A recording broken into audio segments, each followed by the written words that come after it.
Imagine if this is a real metal knife and all my problems are in it and they're all in my life. And let's say I pray to God and ask Him to remove the knife. But God can't just tuck it out, because then I would get hurt. And so for that reason, God teaches us to let go, and then He will take it out. Without letting go, it can cause us harm. And so that's why God teaches us to let go. In order for something new to come, something old must go. And that old can sometimes mean let go of what you know until now. Empty the cup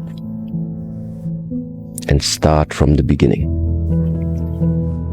It's not easy to do, but at the moment it's the only way that I see how something that is blocked can be brought back to movement. You must spill the old tea and pour in new one. Then things look different. And that's it. I don't need friends that aren't involved in this game, or that aren't on the same path, you know what I mean? Because it doesn't make sense. At its most simple form, act like the person you want to become. That's not fake it till you make it, by the way. This is intentional.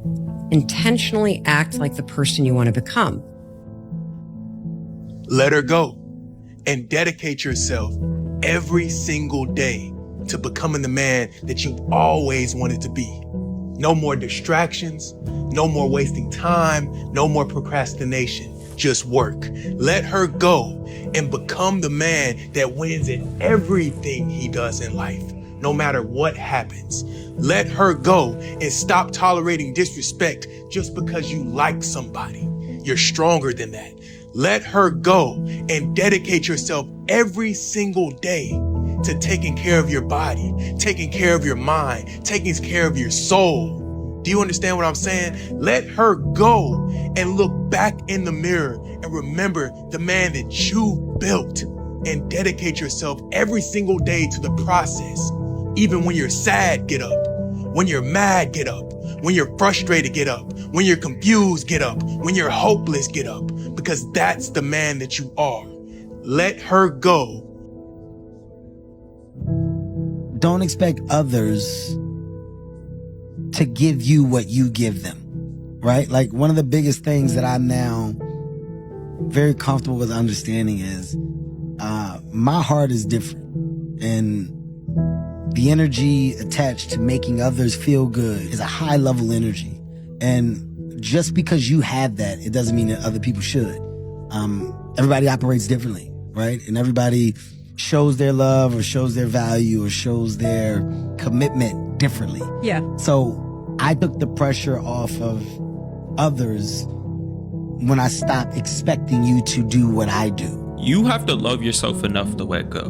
Now, obviously, when you hear that, you probably jump towards a relationship or you're thinking about a friendship, but sometimes that can even apply to our own selves. Sometimes that can apply to our old habits or our old ways of living life. You know, sometimes I think we get too comfortable being where we are and not realizing that we're really bringing our own suffering to our own lives, and we have the ability to change that. You know, in the past, I used to catch myself settling in places out of obligation, like whether in friendships, whether it was just in my old ways, or whether it was just what I was comfortable with. You know, certain friends just always being there, it made me feel obligated to keep them around, where it's like I felt this like I owed them loyalty. And this can relate even to my video about outgrowing people, but sometimes it gets to a point where it's like I wouldn't be showing love to myself to allow myself to remain in the situation. In some instances, you're going to be disrespecting yourself. In some instances, you're going to be causing your own chaos, causing your own suffering.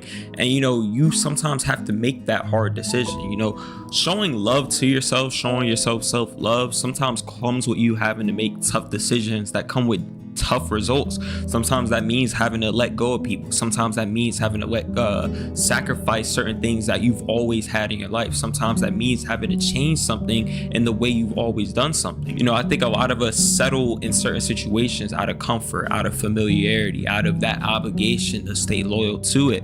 And, you know, it really brings us no value to our life. In fact, a lot of the times, if it's meant to be let go of, it's usually bringing more chaos into our life than it is peace. You know, because as you just like kind of grow up in life, things change, people change, situations change, and they aren't always going to remain the same or be as they were. And so in that change, sometimes things like no longer are for you, or sometimes things become even better for you. You know, when you recognize things that are just no longer for you, you have to have enough self-love to like be willing to let it go. You know, I think a lot of us, we get attached to things so easily, to people, to habits, to ways of living our life. It's no different from growing up and just maturing. You know, sometimes as you grow, you just let go of certain things because you understand that living that type of life just no longer serves you. It's not a good way to live your life. It brings you nothing. It adds no value to you as a person. And so the same thing with people, you know, as people change, as people start making certain decisions, sometimes people stay the same. You know, sometimes people aren't willing to let go of their old selves. And so, you know, they might be a 21-year-old with the mindset of a 15-year-old. And, you know,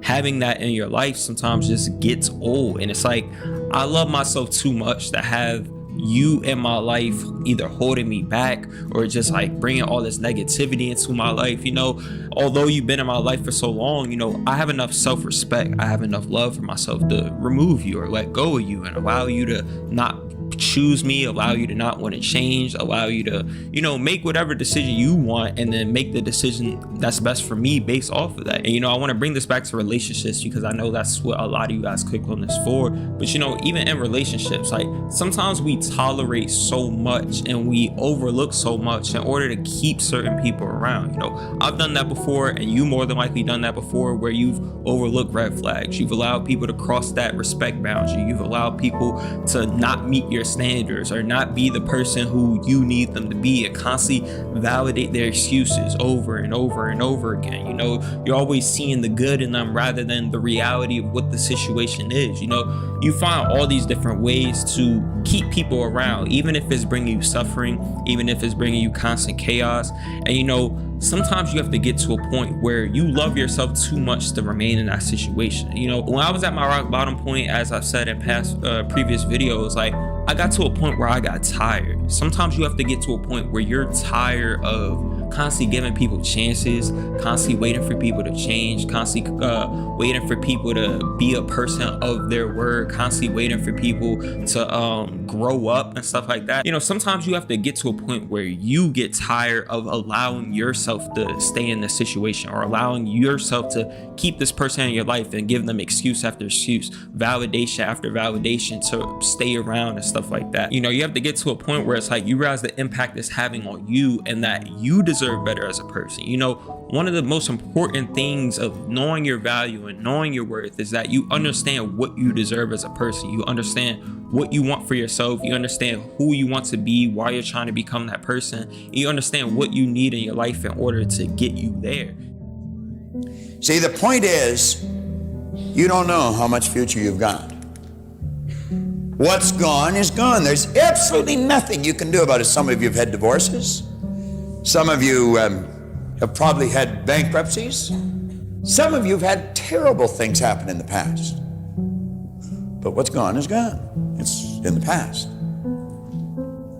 And to spend your time focusing on the past is to spend the only thing that you've got, and that's what's right here, right now, because the sand never stops running. This is all we've got. And to spend your time now thinking of what happened there is making absolute certain that the future is going to be the same as the past. Now, I don't suppose many of us spend a lot of time thinking about that, but a lot of us spend a lot of time making that error.